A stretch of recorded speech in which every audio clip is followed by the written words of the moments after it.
श्री शिवाय नमस्तुभ्यम दर्शकों।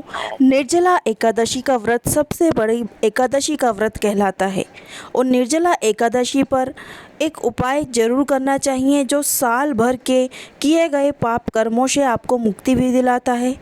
10 जून को पड़ रही है निर्जला एकादशी।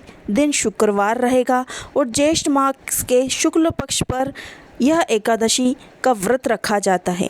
इस दिन जल का खास महत्व किया जाता है। माना जाता है कि इस दिन जल नहीं पिया जाता, बिना जल पिए ही इस एकादशी का व्रत रखा जाता है। इसे पांडव एकादशी, भीमसेनी एकादशी के नाम से भी जाना जाता है। पद्म पुराण में निर्जला एकादशी व्रत द्वारा मनोरथ सिद्ध होने की बात कही गई है और कहते हैं कि इस एकादशी का व्रत रखने से सभी एकादशियों का फल भी प्राप्त हो जाता है। यदि आप बाकी एकादशी का व्रत नहीं भी रखते हैं तो पूरी 12 एकादशियों का फल इस एकादशी के फल में मिल जाता है। शास्त्रों के अनुसार निर्जला एकादशी का व्रत में सूर्योदय से लेकर दूसरे दिन तक के सूर्योदय को जल जरूर अर्पित करना चाहिए और जल का त्याग भी करना चाहिए। आप सूर्य भगवान को जल अर्घ्य दें। उस समय से लेकर अगले दिन के सूर्य उदय तक के दिन तक आपको जल का त्याग करना रहेगा और अगले दिन सूर्योदय के बाद पूजा करने के बाद ही आप व्रत का पारण करें और चावल खाकर ही व्रत का पारण किया जाता है। एकादशी के दिन चावल नहीं खाते, लेकिन द्वादशी के दिन चावल करके ही आपको चावल खाना है और व्रत का पारण करना है। इस बात का विशेष ध्यान रखें।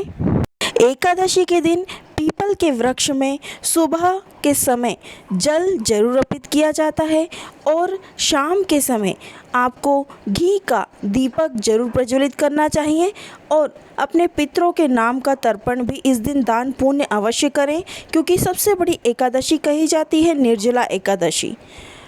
और इस दिन आपको सुबह स्नान आदि से निवृत्त होकर के तुलसी को अर्घ्य जरूर देना है। तुलसी के जल में आप 1 चुटकी हल्दी जरूर डाल लें। उसके जल में आपको तुलसी की जड़ के नीचे 1 चुटकी हल्दी और काले तिल अवश्य डालना है।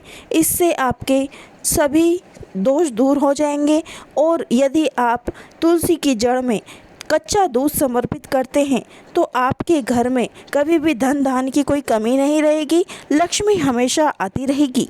गर्मियों का मौसम है और इस समय पर आप अगर दान पुण्य में जल को भी शामिल करते हैं, निर्जला एकादशी के दिन आप प्याऊ लगवाते हैं, जगह जगह पर राहगीरों के पानी की व्यवस्था करते हैं, तो इस दिन आपको अपार पुण्य की प्राप्ति होती है। इससे चंद्र दोष, पितृ दोष भी दूर होते हैं। निर्जला एकादशी के दिन पीपल के वृक्ष के नीचे एक दीप जरूर जलाएं और पीपल के वृक्ष की भी परिक्रमा अवश्य करनी चाहिए। निर्जला एकादशी के दिन आप भगवान विष्णु के साथ साथ माता लक्ष्मी और भगवान शिव की भी आराधना करें। इस दिन भगवान भोलेनाथ पर कमल गट्टे और कमल के पुष्प अगर मिल जाए तो वो समर्पित करें। इससे धन धान की कभी कमी नहीं होती है। माता लक्ष्मी आप पर सदा प्रसन्न रहती हैं। और आपको तुलसी के और पीपल की परिक्रमा इस दिन जरूर लगानी चाहिए। 11, 21, 51 परिक्रमा अवश्य लगाएं। इस दिन तुलसी की जड़ में और पीपल की जड़ में कच्चा दूध जरूर समर्पित करें। तिल के दाने, काले तिल के दाने समर्पित करें, पीला चंदन समर्पित करें, हल्दी समर्पित करें। आपके घर में कभी भी सुख शांति का अभाव नहीं होगा। आपके घर में सुख शांति बनी रहेगी, लक्ष्मी की वृद्धि होती चली जाएगी।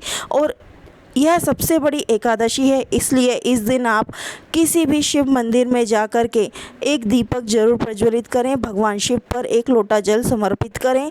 और सबसे बड़ी एकादशी कहलाने के कारण इस दिन आपको समस्त पुण्य फल की प्राप्ति करनी है, तो इस दिन भगवान शिव का दर्शन अवश्य कर लें। भगवान भोलेनाथ आप पर हमेशा कृपा बनाए रखेंगे। आप लोग अगर हमारे चैनल पर नए हैं तो चैनल को भी सब्सक्राइब कर लीजिएगा। साथ ही भगवान विष्णु, माता लक्ष्मी की पूजा भी अवश्य कर लीजिएगा।